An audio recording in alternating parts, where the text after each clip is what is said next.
next year, our confederation celebrates its 30th anniversary. And we will do so during our traditional SME summer party on July 12th on the Residence Palace rooftop terrace that is right behind the EU Council building, Justus Lipsius, or on the other side of the street of the Berlaymont. So all those who are interested to join us on that day after 6:30 in the evening with some speeches and live music and food and drinks. Yeah, please switch off your microphones all, and that would be Mrs. Mlongotti. I think that is you. Thank you. Would be nice if you would send us an email to the email address events@european-entrepreneurs.org. That is also the extension of our website, european-entrepreneurs.org, where under activities, for example, you can find our SME2B trade and networking platform for SMEs, which is exactly the platform where you have subscribed to this event, and which allows you as SMEs, but also SME representatives or service providers to network cross-border and cross-sectoral and cross-branches in order to set up, for example, of course, cross-border business, but also tender and project consortia, or also simply exchange on know-how and experiences within also webinars like this one. This webinar today on taxonomy was, of course, becoming more and more important, especially because of the curious word that not all of our members all over Europe really understand what it means and what it is about. Taxonomy normally comes from floristics, when you have to decide which kind of family or a type of species one plant is. But this seems to be also now to be applied to services and products in the field of economy and in the field especially of financial products.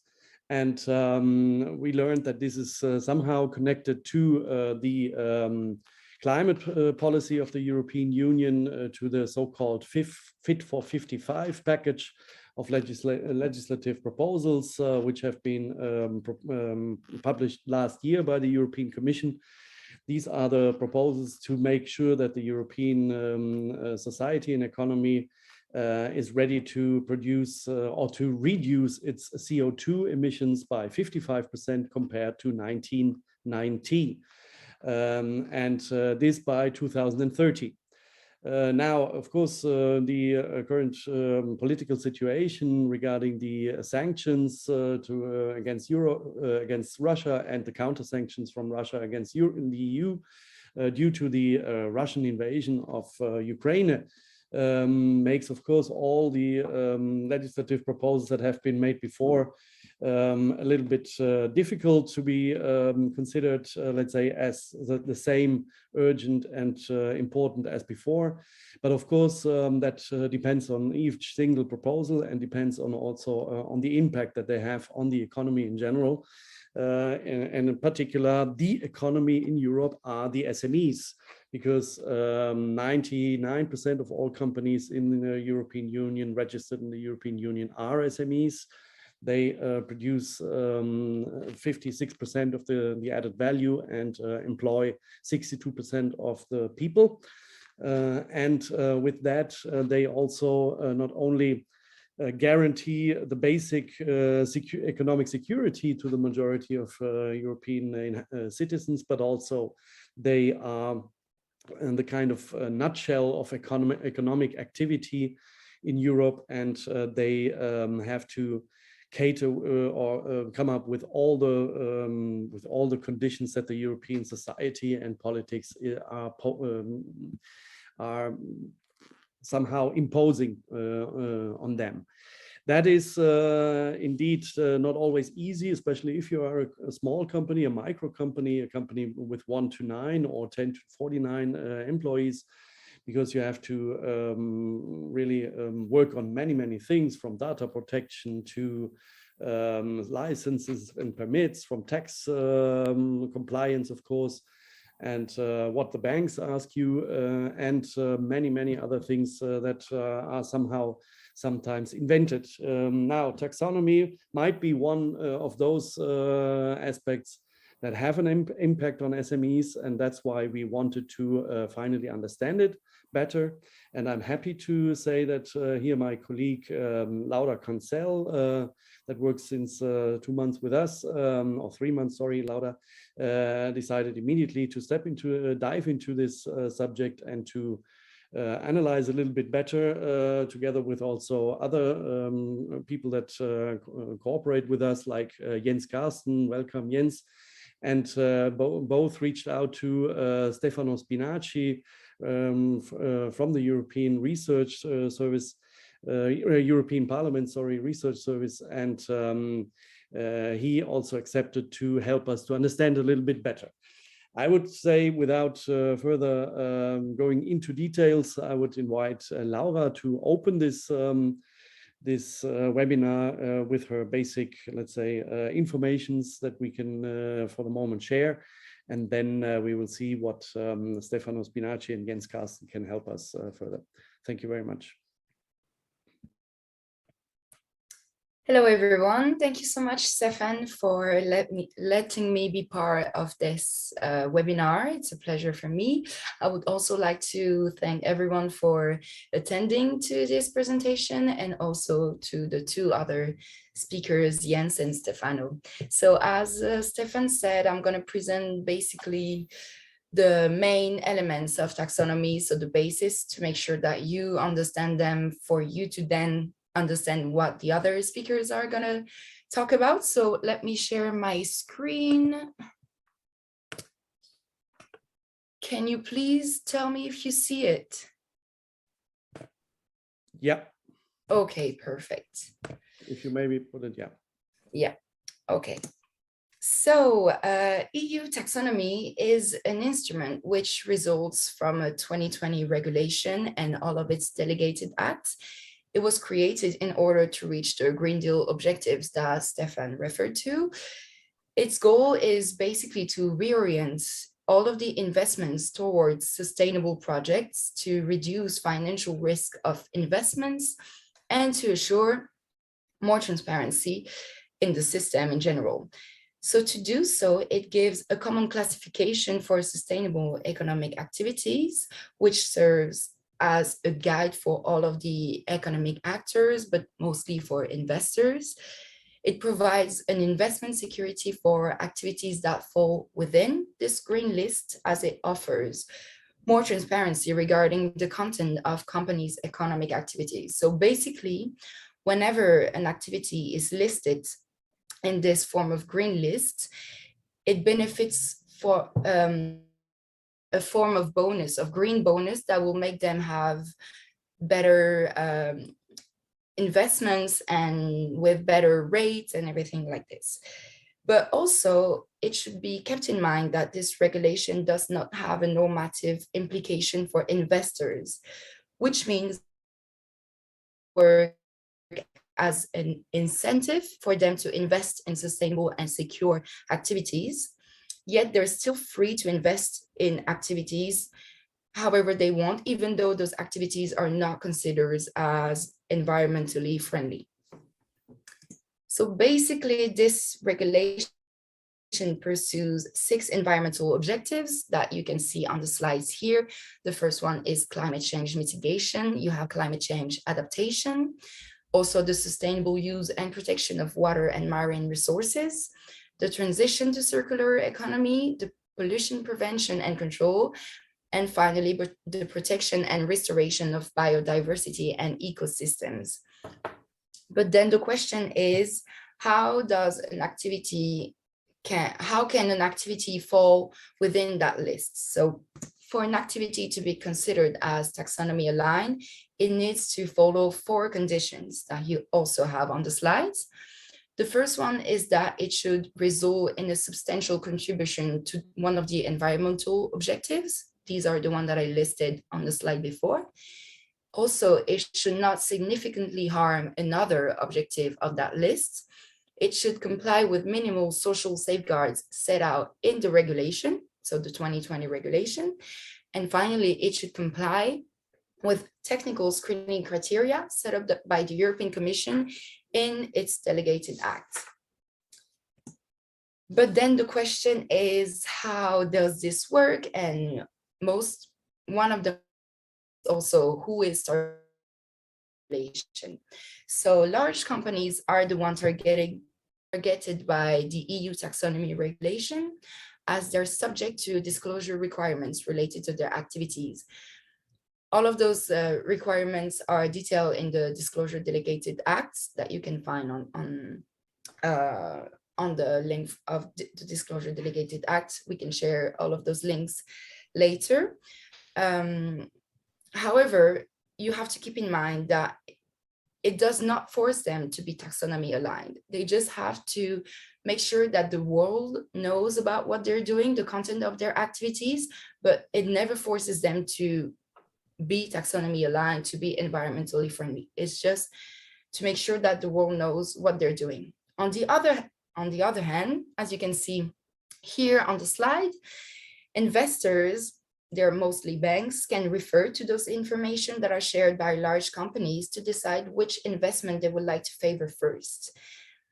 We can also say that taxonomy works kind of like a hybrid system, because it creates incentives for smaller companies to also comply with all of those requirements, so to disclose information about their activities, to as a part of their strategic plan to benefit from more investments and to remain competitive facing the larger companies. However, for now, SMEs are not subject to mandatory obligation within the regulation. The main tool to guide investors and companies which want to transition into more environmental friendly activities and to find out about the classification is the EU taxonomy, which can be found also on the website if you tap EU taxonomy compass. So this compass lists all of the domains on the green list which are considered as contributing to the protection of the environment. And also you have some activities that are listed as enabling or transitional activities.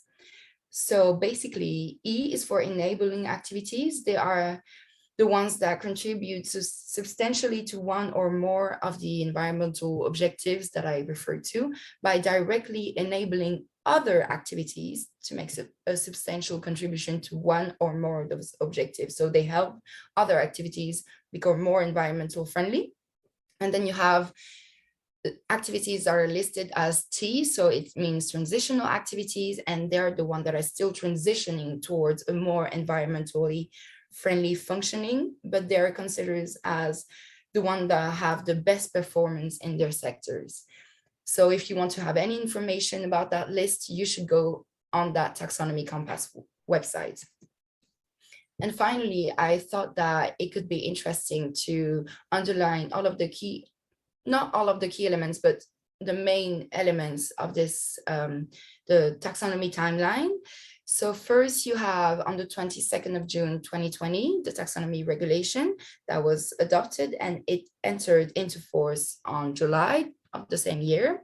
Then you have on the 4th of June, 2021, the first EU taxonomy climate delegated act, which was adopted. And this one delivers the first set of technical criteria for defining activities that contribute substantially to climate change, mitigation, and adaptation. These are the two first objectives that I referred to at the beginning of my presentation. Then on the 6th of July of the same year, the Disclosure Delegated Act was adopted, and this one specifies the content, the methodology, and presentation of information that have to be disclosed by financial and non-financial undertakings. that fall under the scope of taxonomy. Then in February 2022, a final report on social taxonomy was published by the Platform on Sustainable Finance. So this led to a whole debate about whether a same classification should be applied to activities that are considered as socially valuable ones. And then to talk about the future a bit more, by January 2023, large non-financial companies will have to disclose a report on their key performance indicators. And by January 2024, financial undertakings will also have to do the same. So they'll have to disclose a report on the key performance indicators. So the full taxonomy system should be completed by 2024 with all of the requirements and the criteria specified and reports from undertakings submitted. So that's basically all I wanted to say, but just to make sure that I summarize taxonomy in one sentence, if I can do so. This technical tool is a list of sustainable activities that is based on specific objectives, and investors can refer to that list to make sure that they become more environmental friendly. So thank you so much for your attention, and I'll pass the floor to Stefan again. Yes, thank you very much, Laura. Thank you. Great presentation. That makes things even clearer to me. I'm happy that you have made these investigations and in order to help us and also to share this knowledge with our participants today. But I think it's also good to go back to those who have worked on this legislation very intensively. And there's, let's say today with us, Stefano Spinaci, who is policy analyst at the European Parliament Research Service, and as he says himself, also an expert in EU taxonomy.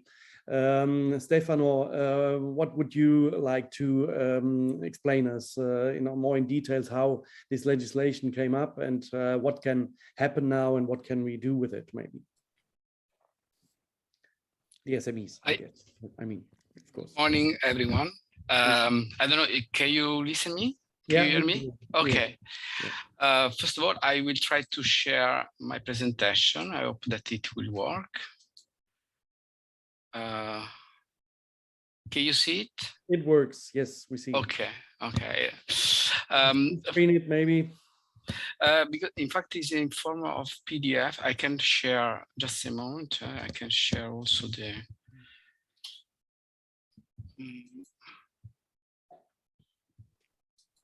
I think if you do view, you can choose full screen.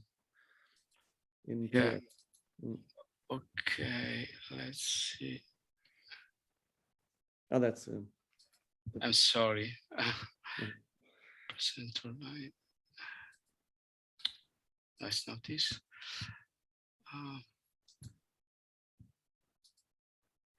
Okay. Let's now. It's better.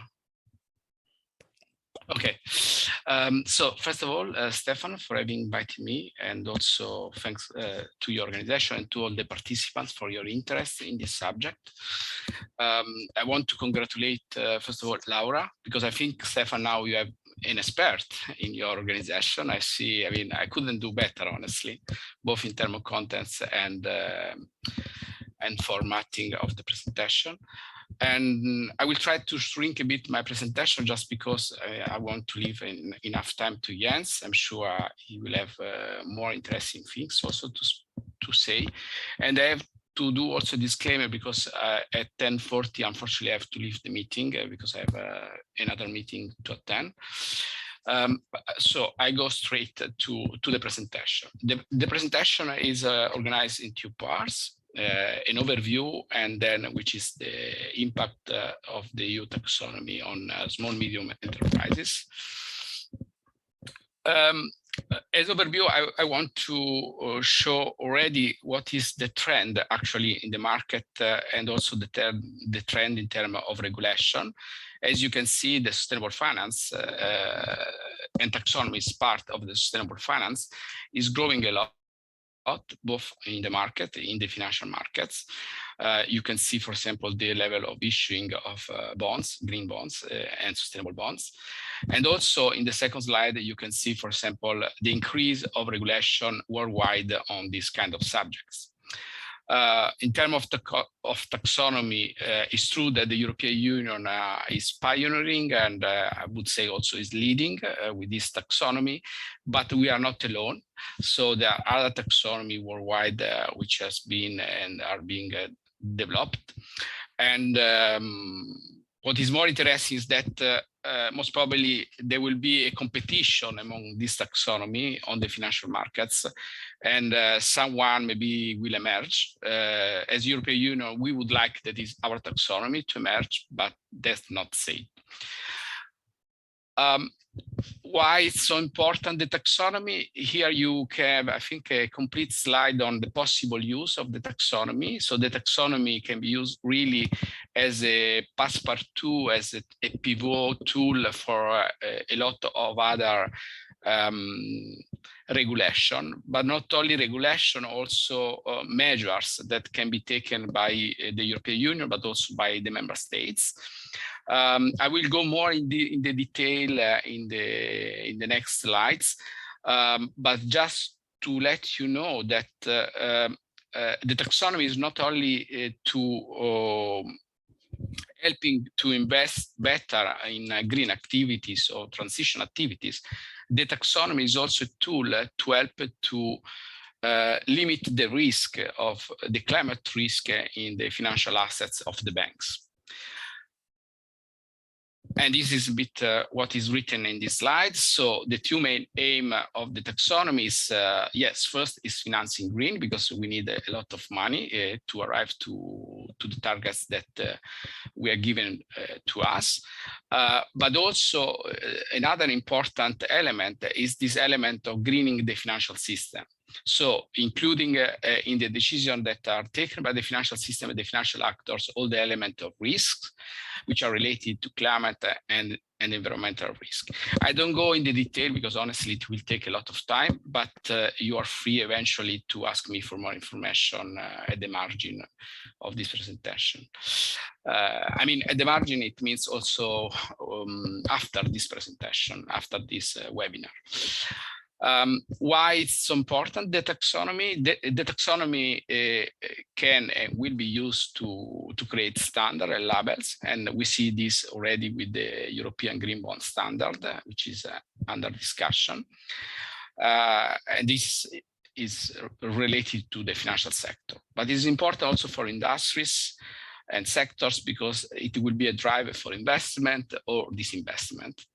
It's important for states because when we speak about investment, disinvestment, we speak also on effect on economy and employment.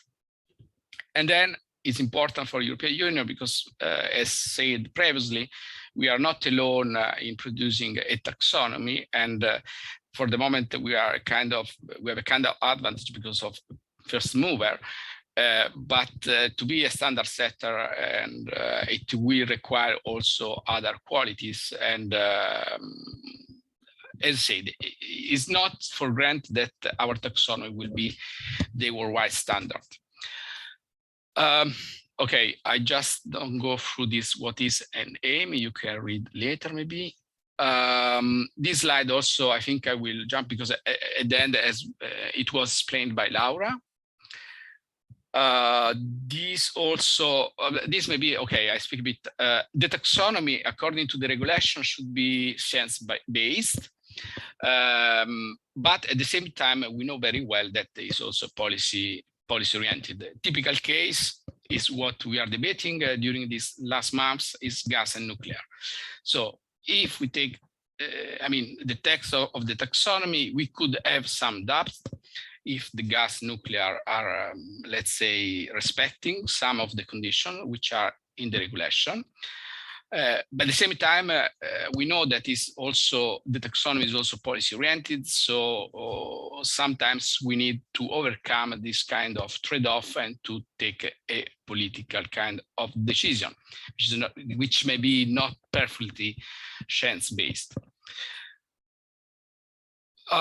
This, okay, also I will go through, but you may read later. I'm sorry, because it's a very long presentation, so I need to jump some of the slides. I pass to the second part, which is the small medium enterprise. As it was said already by Laura, the European Union taxonomy is not mandatory for small medium enterprise. In fact, it introduced some quantitative reporting requirements only for listed companies that have at least 500 employees. But at the same time, it's not mandatory, but has a significant indirect impacts also on small medium enterprise, and we will see which are the main ones. First of all, as an impact for all the enterprise, including the small medium enterprise, which are in the sector included in the taxonomy.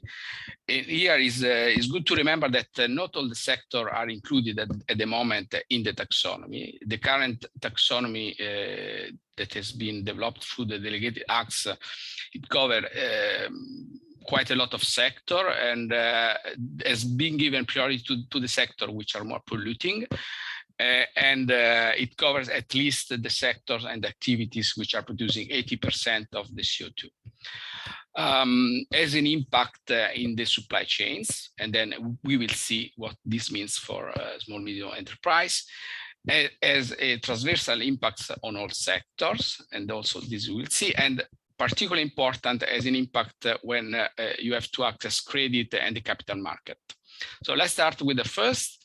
The transition of the sector included in the taxonomy. That means that we will see some sectors which will get some boost from the use of the taxonomy, and normally these are the sectors which are related to the transition to producing, for example, technology and services for greening our economies. But consequently, this will have also an impact, for example, on the sources of supply and distribution, production of goods and service. This means that all the enterprises included in the sector, in the sector which are included in the taxonomy, doesn't matter which is their side, for sure they will have an impact. An impact in terms of markets, but also an impact in terms of what will be required to them from other actors in the same sectors. And now, which is the impact in the supply chains? Imagine a small medium enterprise, which formally is not required to be aligned to the taxonomy, but who is working, providing product and service to large enterprises in a specific sector, which is included in the taxonomy. For sure, this large enterprise will adopt two main options. That does not say that there can be also other options.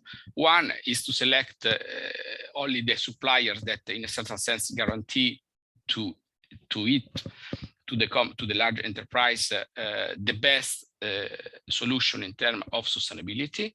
And the other option is to push the current supplier, being a small medium enterprise, to improve in their sustainability. That means that is the main indirect impact for the small medium enterprise.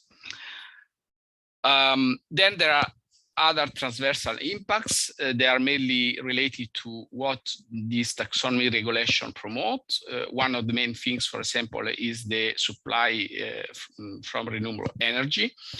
That means that according to the regulation, the renewable energy should increase their quota in the production of energy, and that means that also has an impact in terms of of how you source your energy.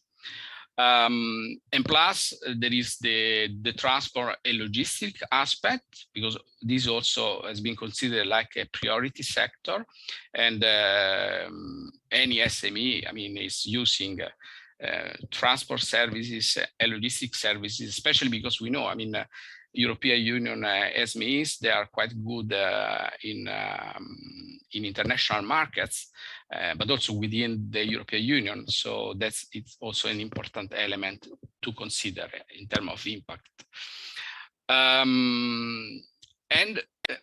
That means that also all the enterprise, including the small medium enterprise, they have to manage this kind of transition. So if for the moment the SMEs, I mean, they can choose their transport and logistics without caring too much, let's say, of the impact on the environment, that they can continue to do. The taxonomy will not change this, but for sure that would imply that it would be more difficult to find these services, and it could be even more costly. Last but not least, because that's also is one of the main elements, is how the taxonomy can have an impact on the access to credit and to the capital markets.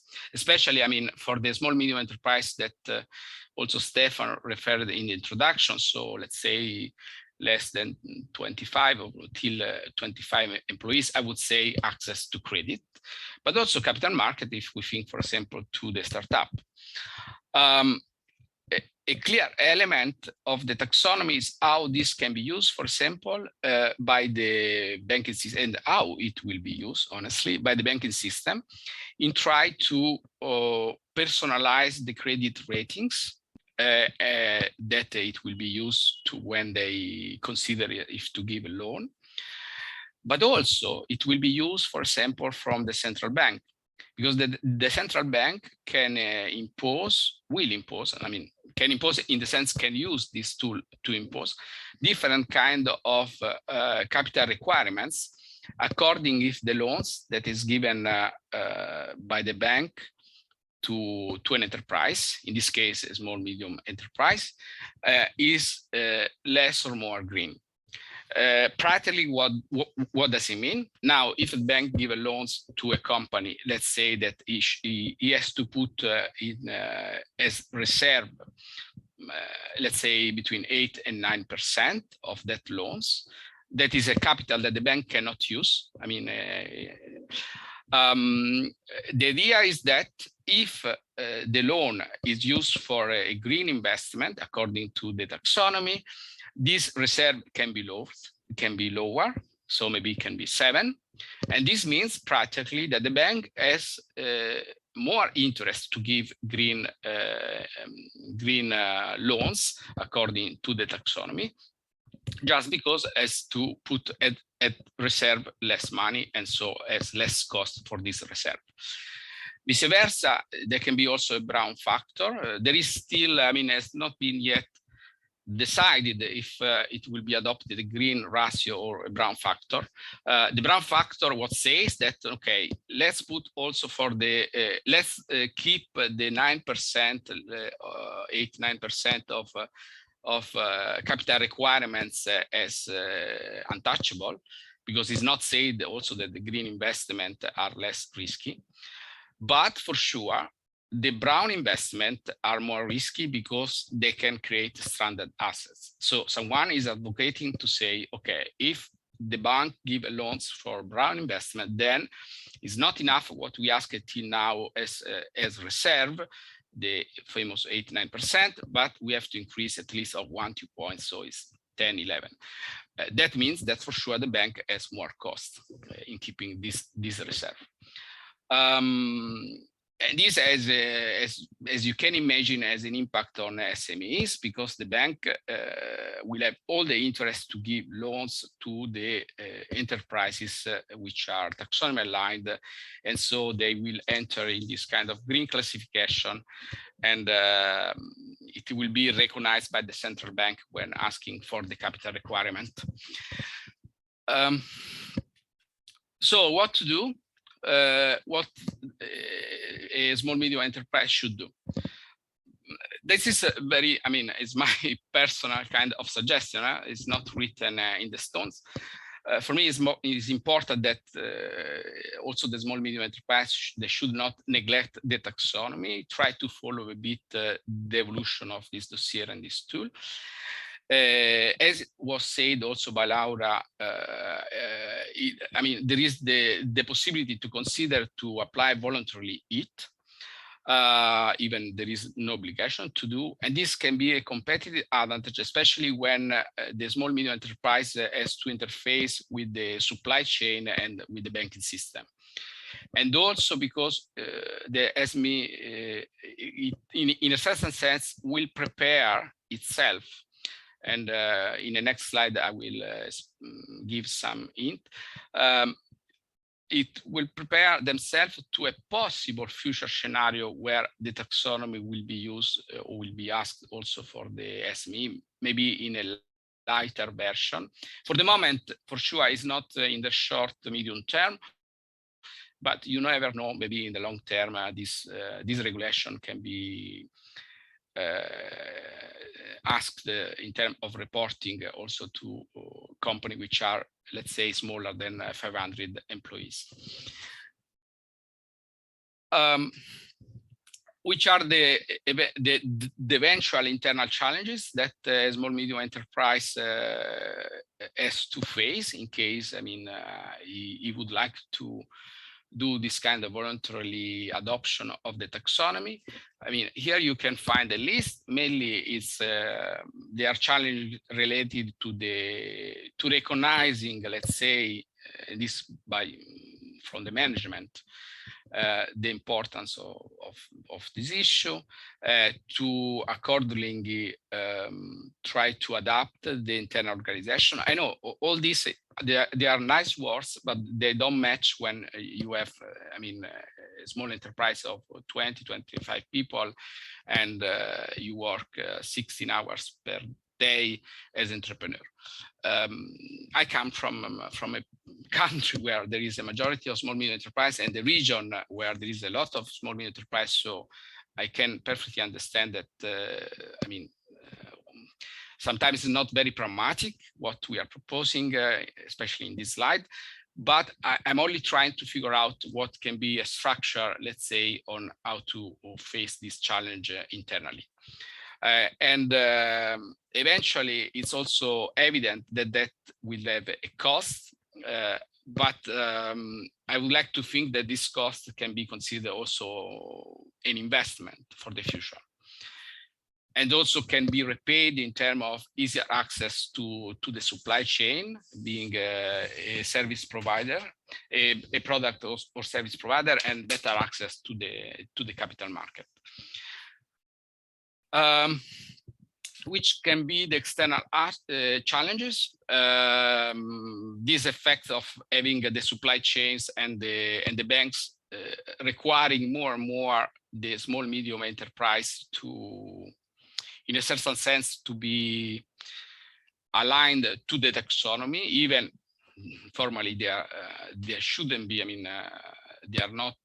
There is no mandatory for the small medium enterprise, but again, it's the interest of your customer, if it's a large enterprise, to have a provider, a service or goods provider, even a small medium enterprise, who is aligned to the taxonomy. And is when I say aligned, I would say is structured to provide some data which can help later, I mean, the large enterprise to produce its own data. The challenge is that there are at the moment not a lot of data available to help to consider if a small medium enterprise is aligned to the taxonomy criteria. There is a lot of manual activity that is done to assess this small medium enterprise alignment.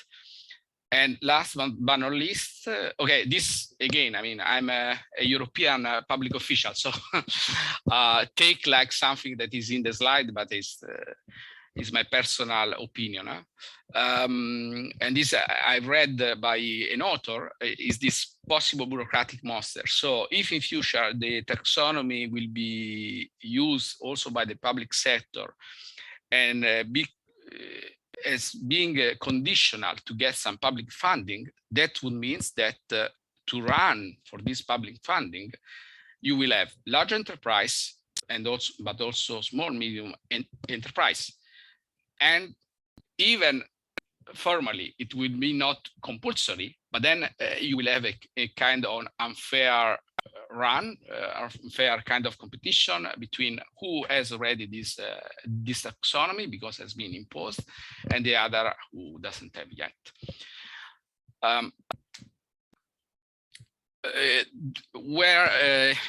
Where can come some help? First, there is an initiative which is currently under discussion, is produce a centralized database for ESG data, so environment, social, and governance data, and this is called the European Single Access Point. That would help the small medium enterprise because would lower the cost of collecting this data. Some of the data will be, let's say, cross-sector. So you will not need to collect yourself this data, but you give for granted that given that you work in that sector and specific activity, there is a kind of average, let's say, on some data.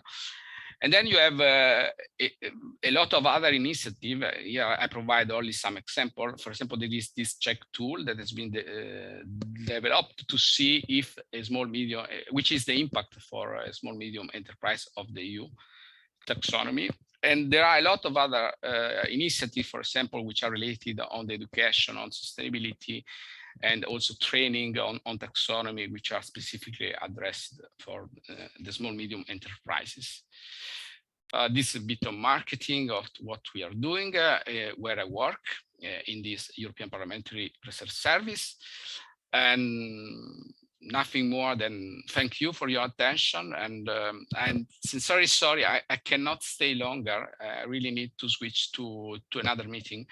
But I renew my pleasure to get in contact with all of you in case you have more questions. And Stefan and Laura, please feel free to share also my contacts with the audience. And maybe we will see to one next webinar, a continuation on taxonomy or some other subjects. Thanks a lot, and congratulations for this initiative about proposing a webinar on taxonomy and small medium enterprises. Thanks a lot. Stefano, thank you. Yeah, thank you very much, Stefano Spinaci. Sorry that you have to run away because of course we would have many questions. We will try to discuss them among ourselves, and if there are some other questions, we will come back to you with via email. But anyway, thanks for sharing your thoughts and also your personal opinion.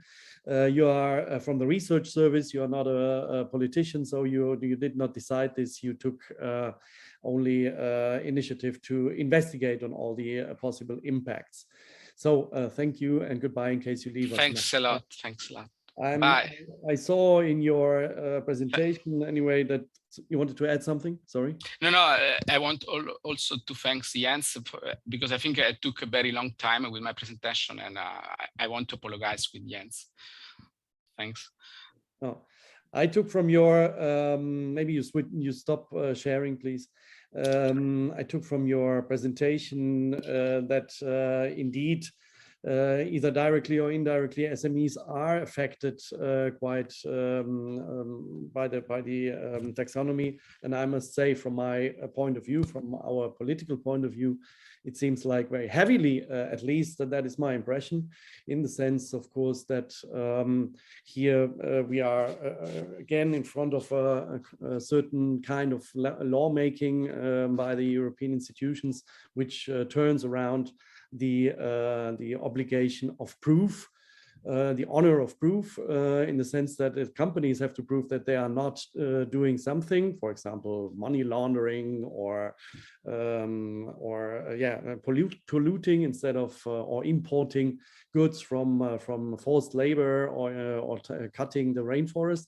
But instead of, let's say, the member states and the European Union making sure that these things don't happen by controls and, if necessary, sanctions. And that means, of course, let's say the reporting, and even if it's not yet linked to public funding, it seems to me that the bureaucratic monster is already there. So the question would be if this is also the fact, if we have maybe experience from the ground that something similar happens, and what are the risks? Let's say, Jens, Karsten, you have treated this subject already and have met and have collected information. What can you tell us? Yeah, thank you. I shall make the best of the last 10 minutes of the seminar by wrapping it up a little bit. I will repeat some elements of the previous speakers. That's inevitable, but perhaps that helps also to sink in the message that I hope to convey, or that I hope we conveyed to the audience here. Yes, taxonomy is important and necessary to be understood by SMEs and those who help SMEs to steer the process. It's about sustainable finance. It's about access to capital, and here we might be really challenged as SMEs, as representative of SMEs. We all have heard on the 1st of January the bang when the Nuclear and Gas Delegated Act was presented for consultation by the European Commission. I think at this point, at the latest, everybody who reads newspapers has understood that taxonomy is something important. We don't delve into this particular piece of legislation. But as a lawyer, I should invite the audience to actually take a look at the basic act that Laura kindly mentioned, the regulation 2020-852. This is a relatively straightforward piece of legislation. Meeting, was kann ich denn für Sie tun?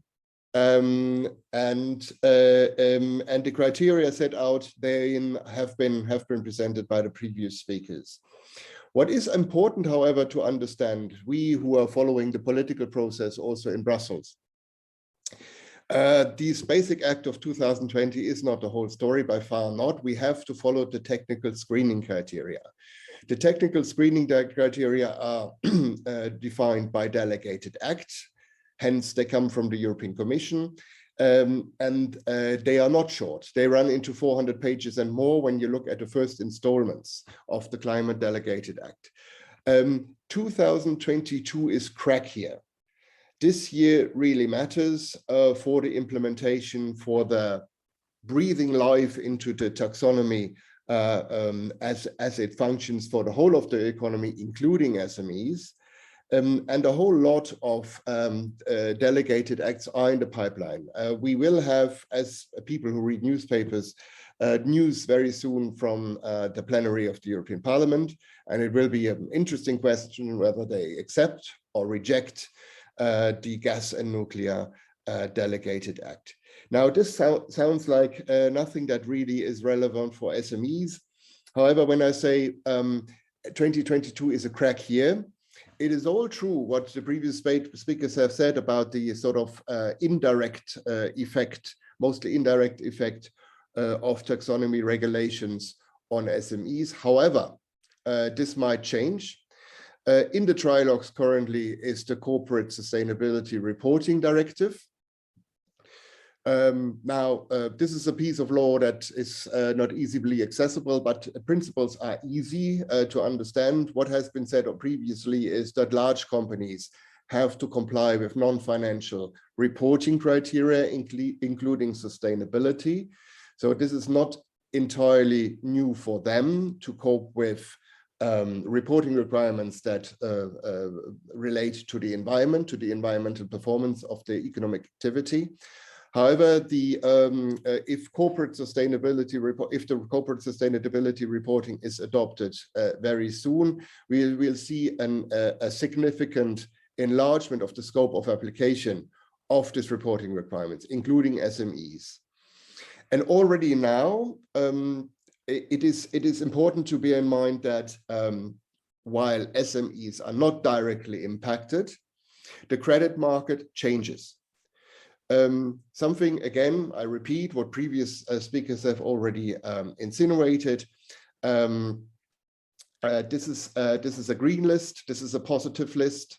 So if an economic activity falls in or complies with the taxonomy criteria very well, so with this sort of ticket as an enterprise, big or small, you can go to a financial institution and ask for credit. and possibly get better conditions. Now, the question is not, as this is not a compulsory tool, the question is not you get credit, yes or no, but the question is you get credit for good conditions or acceptable conditions or very bad conditions. So this is the difference between green and brown, and illustrates instantly, I think, for everybody, the importance of the taxonomy categorization. Now, again, previous speakers have been explicit about this. There are many tools available where you can check for your enterprise, big or small, whether you comply with the taxonomy criteria. The first installment of the Climate Delegated Act is in force since the 1st of January this year. It might be extended very soon.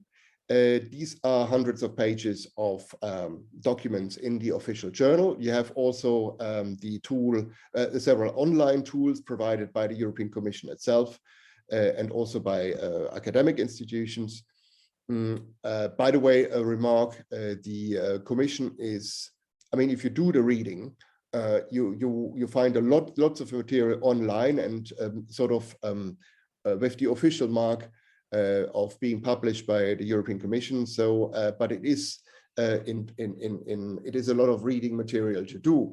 And if you start checking the criteria, again, it's complicated, and it's indeed resembles a little bit a lot of bureaucracy that has been that many fear. It's what's already important about the binding character, not just a sort of soft nudging effect, but the binding criteria. Financial market participants need to be transparent about taxonomy. So those who are on the giving side of credit, right? They have to comply with the criteria. Then there is the transparency requirement. It's this Article 8 of the taxonomy regulation. And there is also already a delegated act in force that will be soon amended. So this is the reporting requirements, the non-financial reporting requirements that are already mentioned, and that might be extended to a larger number of enterprises, not just those with 500 employees and beyond. And then there's also the use of the taxonomy by the public sector, by the European Union itself and by the member states. So if you come to the question of subsidies, if you come to state aid and the sort of things, it becomes really serious. So I understand why the sort of non-binding character of taxonomy is often underlined. However, that's not the whole story, I'd say. How many minutes do we have? We have still a few minutes to browse, perhaps. One question in the chat, maybe, if you want. Oh, right, sorry. Please finish first if you want. Sure. No, I just check. Okay. Is there already a harmonized formula to calculate CO2 emissions? Frankly, I don't know. I don't think so. You have to look. If you want to entertain yourself with checking the criteria, try to find your sector in the relevant delegated acts, or as I apologize if I have to look up the term. Hang on. Yes, there is an online tool that is actually quite handy. But an Excel sheet that is impressive in its complications. It's called the EU Taxonomy Compass. I guess any search engine on the internet will give you results when you search for EU Taxonomy Compass.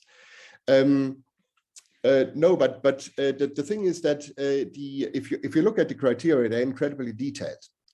And it has been said also by the previous speakers that this is a dynamic tool. We have the taxonomy regulation adopted since 2020, but the delegated acts will be many. There will be the environmental delegated act coming up this year. I'm working a lot with food and farm. There we have criteria that are currently developed. And yes, I give you an illustration of the challenge that this can represent. If you look at the farming sector, you would say that the organic farmers would surely be on the safe side of the taxonomy regulation. However, drafts have circulated of taxonomy for the agricultural sector that would make it difficult for organic farmers to comply. So we have in the highly dynamic process of lawmaking and of policy making between the European Commission, the Sustainable Finance Platform, an expert group that's incredibly powerful here in the definition of the criteria, and the stakeholders. We have an incredible mix of discussion going on where a lot of ambition is shown on the side of the Commission and perhaps even more on the side of the platform, sometimes not well informed, where they go very far in establishing taxonomy criteria, all for the noble cause, of course, to push the economy towards sustainability. I don't question this, but here is really the challenge for the SMEs, I believe, for the SME sector. So as they are more diffuse, perhaps not as uniformly organized as big companies can represent their case, it will be crucial, I think, in the year 2022 to communicate, to send the proper messages to decision makers to make the taxonomy criteria acceptable. And I say it already, you know, delegated acts can be amended relatively fast. And if the criteria are established in a way that makes it impossible to comply and hence very difficult to obtain credit on the finance market, then one has to have the courage to change. So the 1st of January 2023 will see the rest, the other delegated acts entering into force, and then it becomes serious, and especially when the Corporate Sustainability Reporting Directive will then be law and extend the scope of application. I think I met slap bang the full hour of this seminar, but the gist of the message I hope I could convey. Thank you. Yeah, thank you very much, Jens, for this, let's say, really important, let's say, assessment or also estimation of the impact that it has. I would also add, if you like, also the organizational impact that this legislation has, because we have seen that that the impact on SMEs is there through the, especially through the access of finance, and to comply with means reporting, means complicate data collection, and okay, luckily we see that the European Commission has provided an ESG database. Also, there is a quick check tool elaborated by scientists.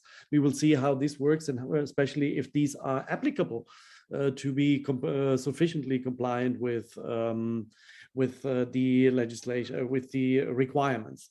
But indeed, the impact is quite high, and especially now where we have very much steam in the machine with the turmoils on the financial markets. I mean, interests are also rising very fastly, although the European Central Bank has only risen by 0.25%. The interest rates, and has simply stopped to buy bonds, public and private bonds. We have already on the real estate market interest rates of 3%. And if we count now that, as you said, the financial conditions will be worse if you don't comply 100% with, and you have some kind of brown activity, then let's say the prices will go even higher. And we have to prevent here, let's say, a real shock on the market for SMEs. It must be much more, let's say, smoothens the process, the transition from one system to the other.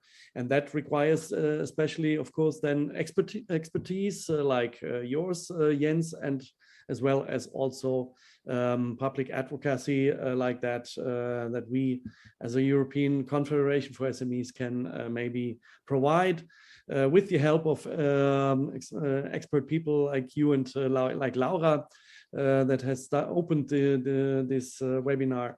I would leave now the questions. Let's say here's maybe a last questions. Now, people that have said goodbye and thanks. I hope you have got some interesting insights. We will, of course, not stop to work on taxonomy here, because indeed we are a little bit concerned about the heavy impact that it has on SMEs. But of course, we also want to bring forward the success of the European Union's climate policy. But the question is how we get there in the, if taxonomy is the right way, or exactly, let's say, some of the aspects of taxonomy are the right ways. We will see, and we will work on that. Thank you very much for your time and for your interest, and come back to us. I have seen sent also in the chat again the email address to join our SME Summer Party on July 12th.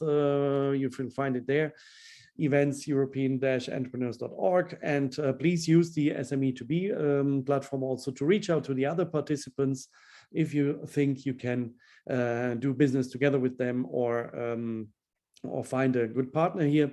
We are available, I would say also surely Jens and Laura, to help you further if you need more detailed support, or as a confederation also our support as public, as advocacy, as voice at the European institutions. Thank you very much and have a good day.